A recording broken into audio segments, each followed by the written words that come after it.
Logan, so great you could be here.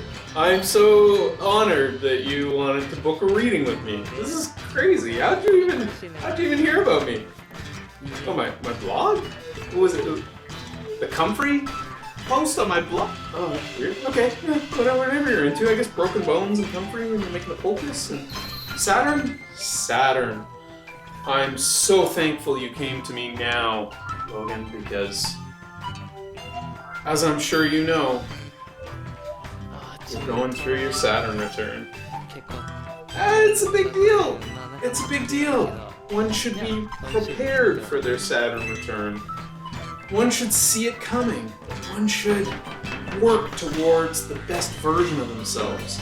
As Saturn return looms on the horizon, it's nothing to be afraid of. It's about refining the best, strongest, most powerful, and responsible version of yourself. And Logan, if there's one thing I can say about you, I don't know, we'll get to it. So yeah, I find it a little strange that you wanted me to post this reading publicly instead of talking face to face. You wanted me to just speak to the ether and then post it. But I guess you've lived your whole life in such a public way that I guess this makes sense. I understand. So, Logan, everyone else, don't listen. Super secret, private stuff here. We're going to talk about Logan Paul's Saturn return. So I first became aware of Logan Paul because my son was a fan of YouTubers that mocked Logan Paul. And so back in that time, it was a bit of there was a battle on the playground about the Logang and the people who were too hip for the Logang. Or maybe too lame, whatever. You view it however you want to view it. At any rate, I was kind of fascinated by YouTube culture at that point and how it was being perceived by the youth of our society. So I kind of went down a couple rabbit holes, and I could see that Logan was a master troll. I didn't take anything he said seriously. He was out there trolling and making millions, and very brilliant at it, in fact. I wouldn't say morally upstanding. I wouldn't put him up here as a guru of some sort. But he definitely lives up to his birth potential. And what do I mean by birth potential? Well, just so happens that Logan Paul was born on April Fool's Day. Now this goes back to many cultures where sort of the primordial origins of astrology likely were this tribal context of naming a child after what happened around them.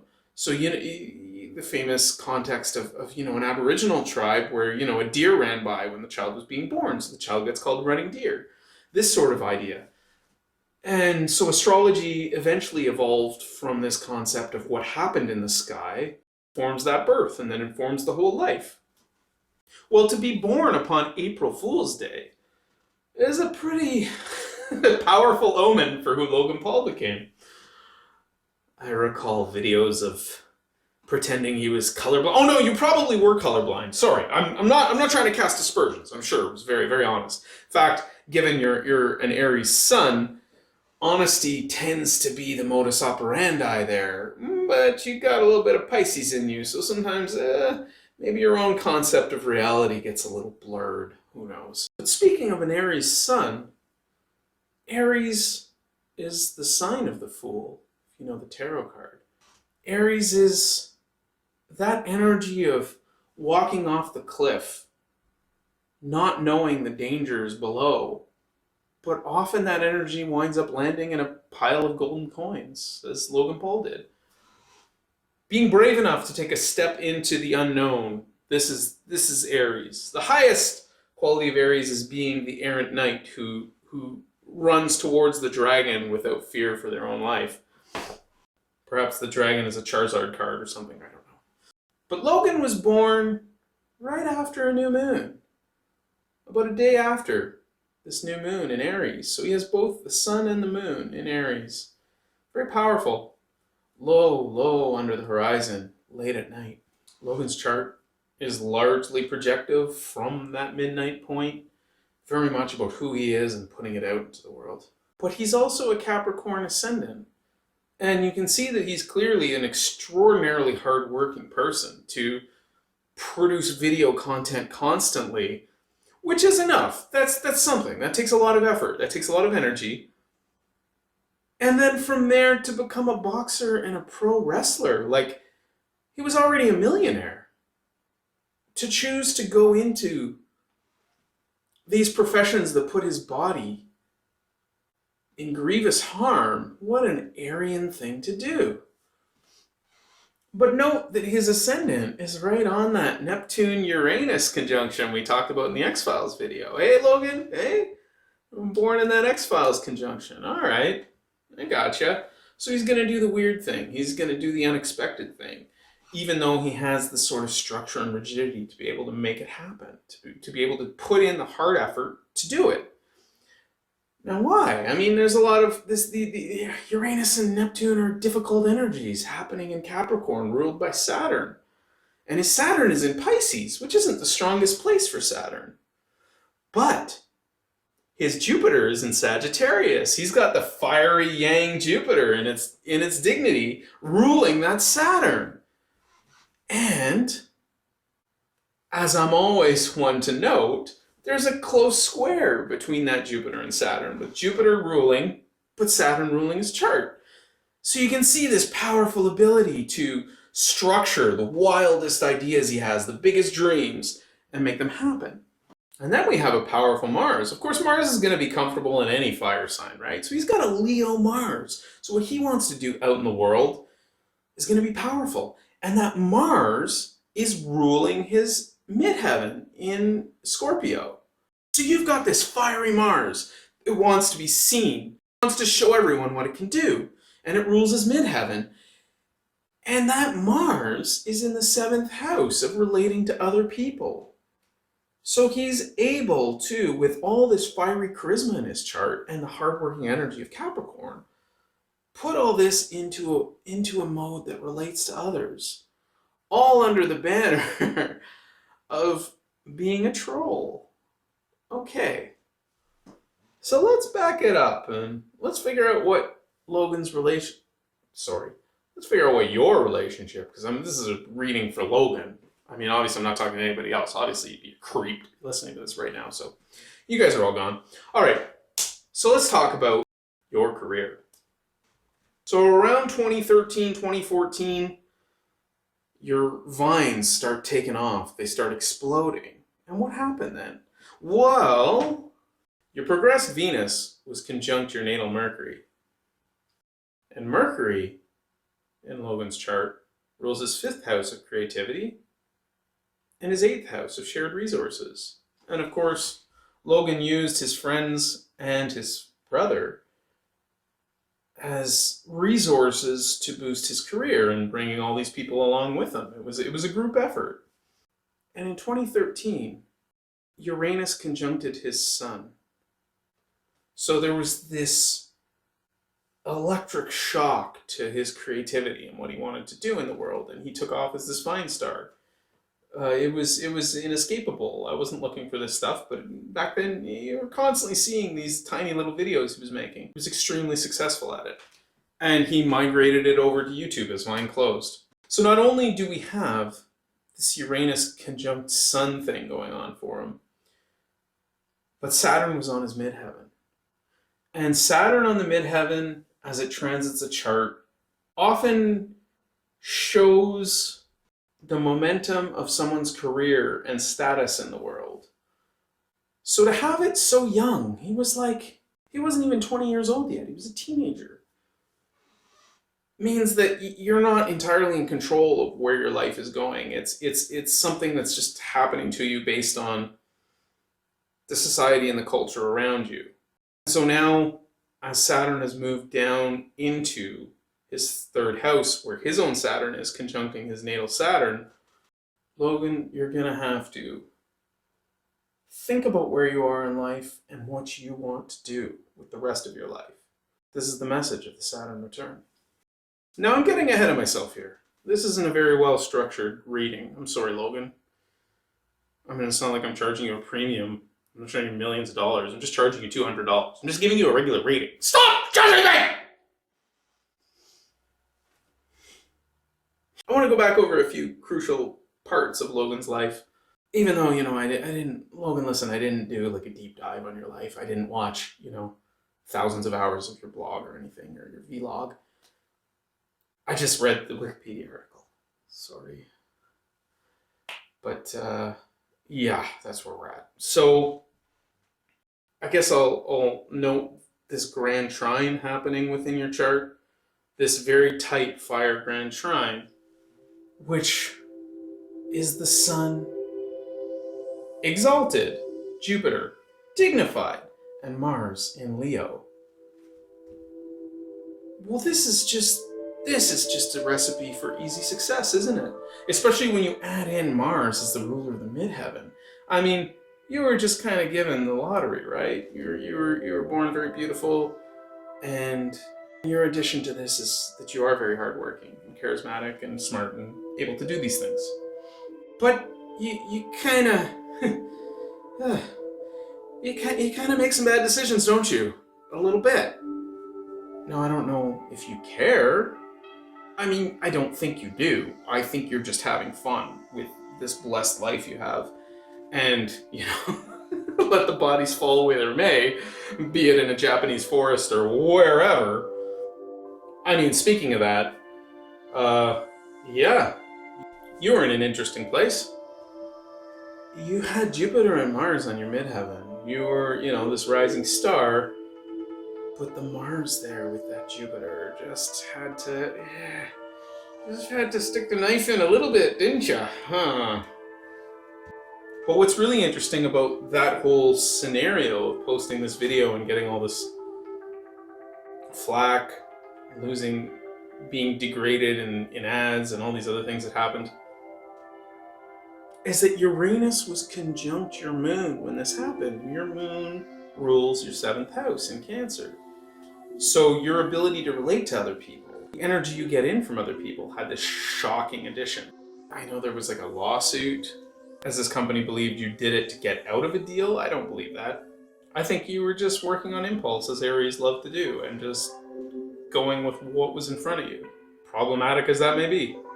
So you have Uranus on your moon, changing how you relate to other people. And then you go through your Uranus square, which is something everyone gets in their early 20s, which is the quarter life crisis. And so I think how that played out for you, as Uranus was also squaring your descendant axis, was you started to question what you were doing in the world. Just being a troll and buy my merch with your brother and, selling crap to kids. That I think you dug back through that and realized you wanted to prove yourself on a higher level.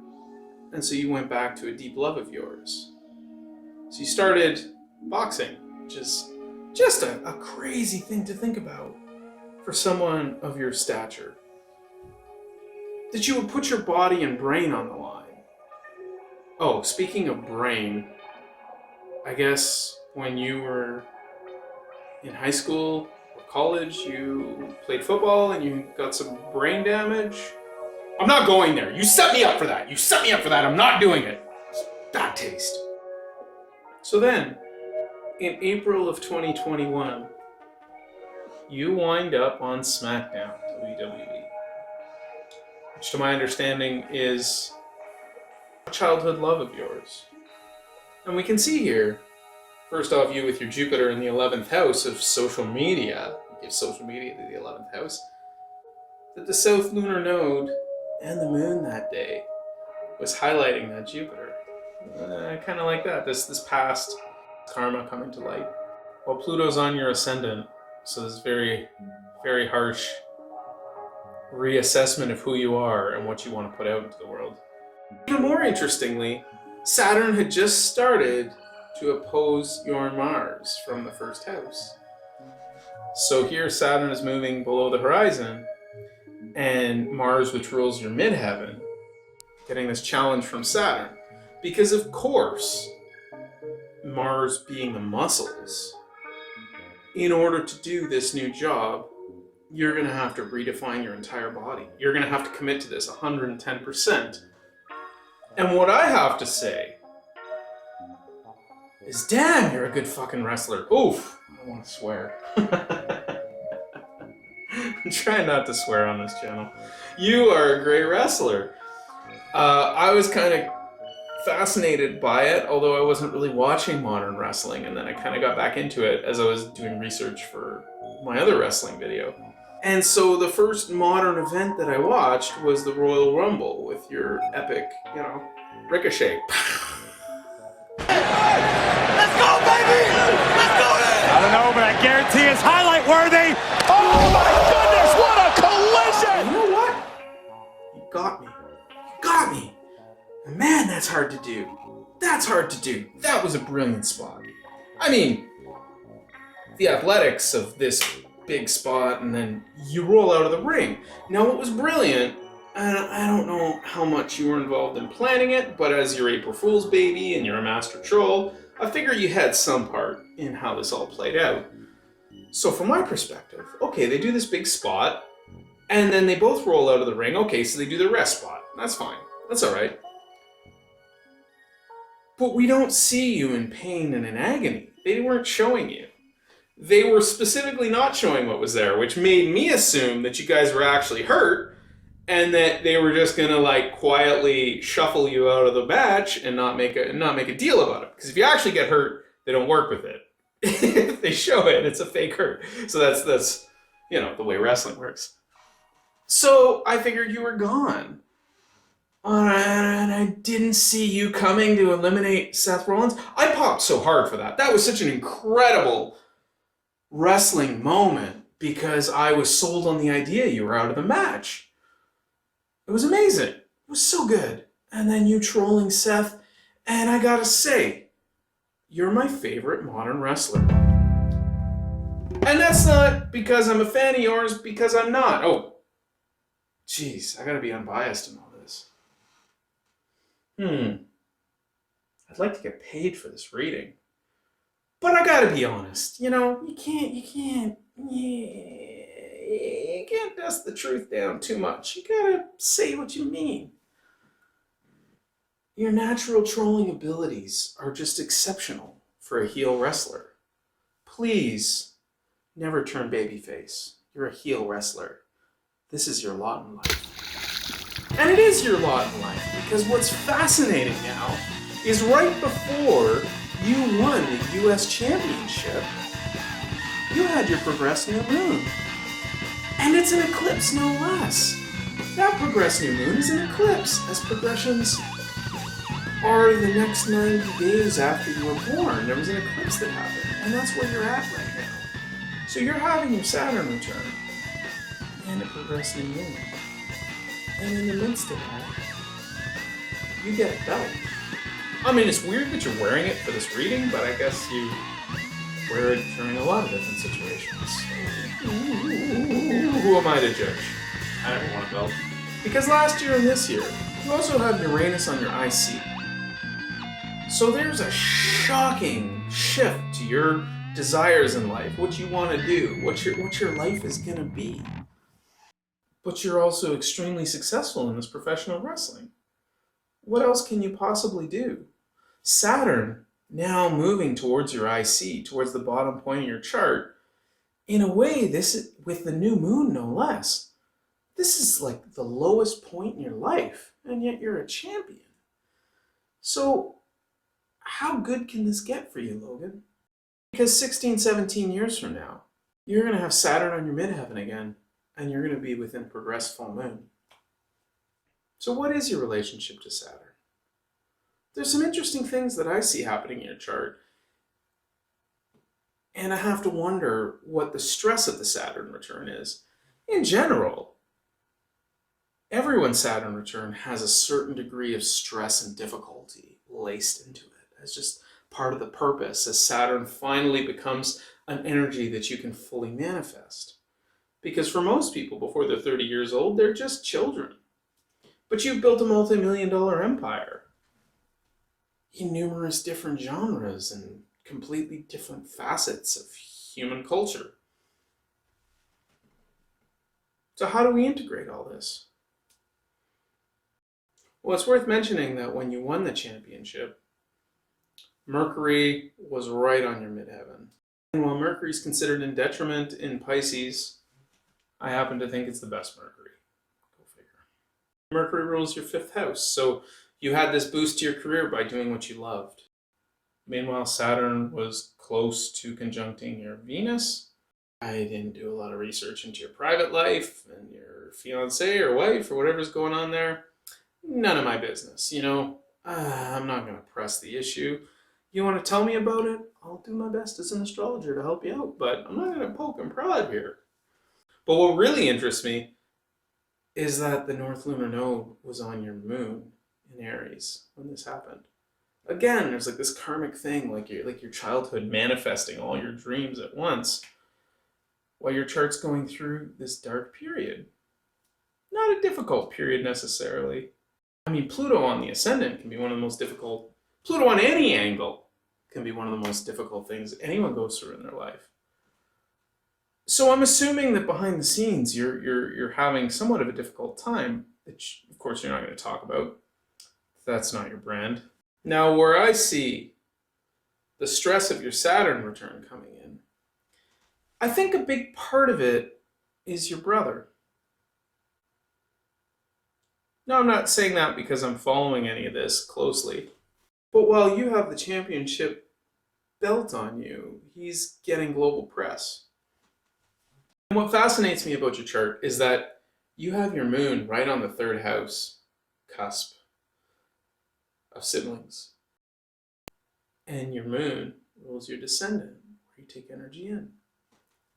And your moon squares that Neptune-Uranus conjunction and your ascendant. This is a difficult energy. There can be a lot of delusions about trust issues, about how you relate to your brother. And I wonder if, as you're playing the role of a wrestler and doing incredible feats in the ring and capable of controlling a crowd very powerfully, if you're not also jealous that he's taking on one of the most legendary boxing fighters of all time.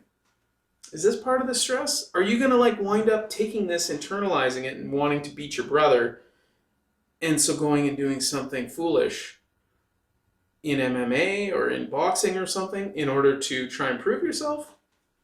I hope not, because I look forward to watching you in WWE. Every match at a pay-per-view that you're in has been great. Really good. Don't turn face. But I have to question too, because you're in this progressed new moon phase, and in 2026, Saturn is going to conjunct your sun, which is a time where people often make a commitment to a life path that they want to achieve over the next 30 years. All these things line up in your chart very powerfully to say this is just the beginning. That the next 30-year cycle is really your peak in life. Now, how does someone who already has everything peak? Is it possible that really the disturbing element of this Saturn return for you is that you don't know how you can make your life any better?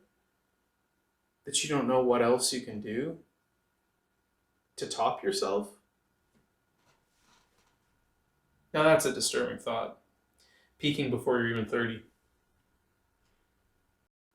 I mean, God, in my 40s, I'd be terrified if I peaked before I was 80. But this is the time to get your ducks in a row.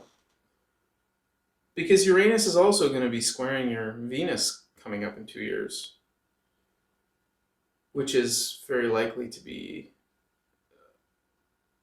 a shocking change to your marriage. But you got your whole life ahead of you, kid. And I hope that this reading was useful to you in some way. I hope it was helpful. I mean, you're going to pay me, right? I mean, I'm not even charging you a premium. I'm just charging you the flat $200 rate. That's it. That's all I'm looking for. He's not going to pay me. He's not going to pay me. Okay, so I opened a Redbubble store in buy some of my like astrology prints. This one here is a good one for dealing with Saturn transits. You can buy it in the color of the sign of your Saturn. It's a good remedial measure. Good commercial remedial measure for me. And a few other designs too. Hopefully that's fun for you. But yeah, I mean, I'd like to get some feedback from Logan. I could go deeper, but he's been very silent in this reading. So there's a lot of questions I still have. A lot of questions. Meanwhile, I want to dedicate this episode to Neil Armstrong, the Martian Crisis Unit, who are the biggest Logang fans of all time. That's a fun. So that goes out to them. Oh wait, you're gonna pay me? I have to.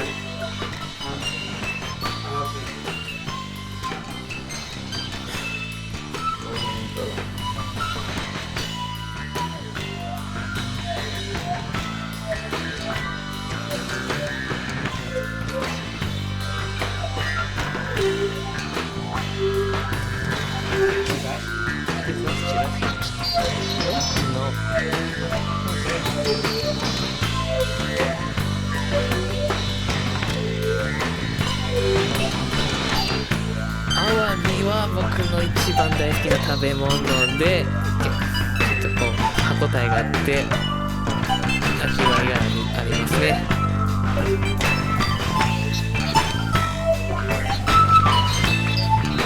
赤貝も僕の好きな食べ物で、コリコリしてて美味しいですね。